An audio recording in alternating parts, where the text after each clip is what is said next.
Dear visitor, AMSAT Germany of Marburg welcomes you. With this short presentation, we would like to give you an introduction to our work with amateur radio satellites and present to you our Mars project. You may ask why radio amateurs want to engage in the complex development, construction, and operation of satellites. There are a number of reasons, and two of the most important are: first, since the early days of communication technology, radio amateurs have repeatedly made important contributions to the development of radio, particularly the opening of new frequency bands, for instance at very short waves. Amateur radio satellites continue this development out in space. And secondly, looking back 50 years, radio amateurs who wanted worldwide communication could only use shortwave with either radio telephony or telegraphy. But the many radio amateurs with licenses restricted to the very shortwave band could not participate in global amateur radio communications at all. In addition to this, global shortwave communication is not always reliable due to influences through solar activity. Thus the idea was born to build active satellites equipped with receivers and transmitters and launch them out into an orbit around the Earth. As these satellites circle our planet at high altitude, they can act as relay stations to enable radio communication between continents. However, it took many years, beginning at the end of the 60s, with numerous experiments using high-altitude balloons. Radio amateurs, engineers, space enthusiasts, and scientists from around the world gathered to form AMSAT, the Amateur Radio Satellite Organization. In Germany, AMSAT Germany was founded. And Professor Dr. Karl Mainzer, AMSAT Germany, found a superb expert for spaceflight, propulsion, and circuit technology. By the end of the 70s, he had formed a highly qualified team who developed a new generation of satellites, thereby gaining an outstanding international reputation. Under Professor Mainzer's lead, 5 international space missions were carried out during the 80s and 90s. The innovative technology developments of AMSAT Germany also found international recognition in the commercial space industry. Amateur radio satellites not only allow radio amateurs to get in contact with like-minded people around the globe. Since they can be received by everyone, they offer a unique opportunity for young people to conduct hands-on scientific and technological research with satellites.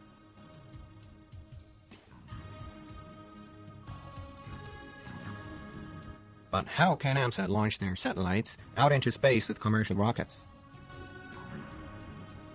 Usually, rocket companies transport satellites on behalf of their clients, the satellite owners, into space. These satellites are known as primary payloads. However, at times a little space is left on board the rocket. In this case, the AMSAT organization has the possibility to book this little extra space for their satellites and then ride them as secondary payload. The following animation shows how the primary and secondary payload are arranged on board the rocket and how they are separated in orbit. The rocket launches. The 2 solid rocket boosters are jettisoned. The first payload fairing is separated from the rocket and the first satellite becomes visible. The rocket has reached its final orbit and the primary payload is separated. Eventually, the amateur radio satellite P5-A is separated from the rocket. It is then in a so-called geostationary transfer orbit and orbits the Earth. After ignition of the satellite's own rocket engine, its trajectory is changed such that the distance of the closest trajectory point is raised from 300 to 2,500 kilometers. With this maneuver, the range and life expectancy of the satellite is significantly increased. Throughout the decades, AMSAT has gained considerable reputation and recognition by commercial satellite and rocket launch companies through proficient and reliable members, and also through superbly designed and well-built satellites. Here, AMSAT Germany assumes an exceptional position. For example, the transponder matrix of Oscar 40, as well as the gyros with magnetic bearings for the satellite's attitude control system, were developed here.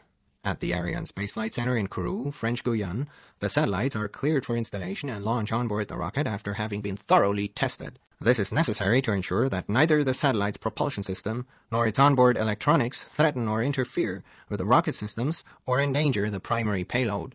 Thermal vacuum or vibration testing are only some of the tests that have to be carried out before the satellite is shipped to the launch site. The current Mars missions of NASA and the European Space Agency ESA also greatly interest many members of AMSAT, as well as the worldwide community of radio amateurs. Since March 2004, the European comet chaser Rosetta has been on its mission to comet Churyumov-Gerasimenko, a journey that will take 10 years to complete. Since its launch, Rosetta signals have been received by the 20-meter radio telescope at Bochum Observatory in excellent quality. AMSAT Germany rebuilt the defunct control system of the dish and further refurbished the radio receiver systems. But with more modest technology, like this 1-meter diameter dish, radio amateurs like Freddy ON6UG received Rosetta signals from as far as 27 million kilometers.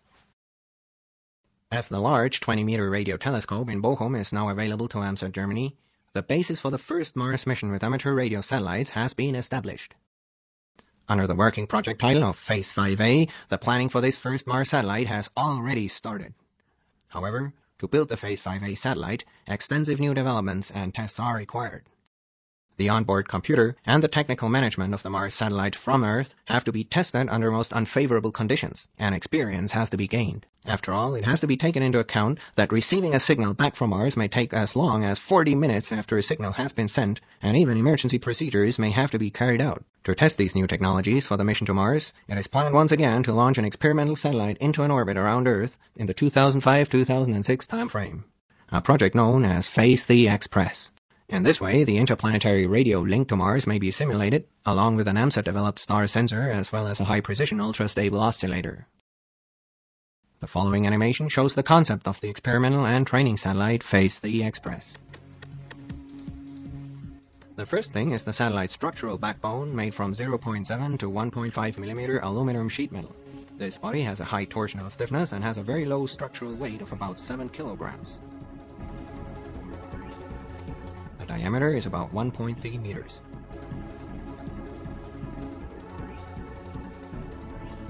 Now the fuel tank is added. Its two compartments have a combined volume of 50 liters. These 3 nutation dampers will suppress possible oscillations of the satellite. Then the fuel control system and the helium pressure vessel is added. These mounting rails help the installation of modules and other assemblies.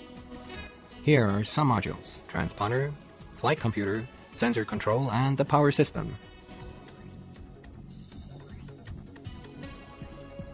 After the face panels have been installed, the thermal control blankets are added. Here we see the satellite's antennas. These sensors are for attitude control. The lower part of the satellite also has temperature control surfaces. After the installation of the launch adapter ring and the bearings of the separation coil springs, the engine mount and the deflector plates are mounted. Here you can see the rocket motor, followed by another mounting ring for the separation coil springs.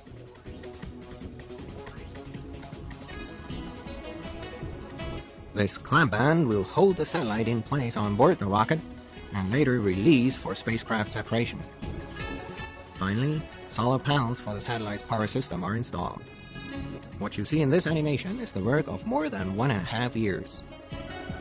For radio amateurs, the design and construction of satellites offers, aside from worldwide telecommunications, a large number of highly interesting technical and scientific activities. The dialogue between AMSAT and the scientific community as well as commercial organizations is promoted, thereby enabling the exchange of experience. It has to be emphasized that all information and data transmitted by AMSAT satellites is open to anyone who wishes to receive them and is not classified in any way. The Mars Society Germany has already started work on concepts to explore the planet Mars and its atmosphere by designing a small scientific balloon named Archimedes, which is proposed to fly to Mars on board AMSAT P5-A. For radio amateurs, the push towards Mars is no fiction, and with interplanetary communications, a new chapter of amateur radio will begin.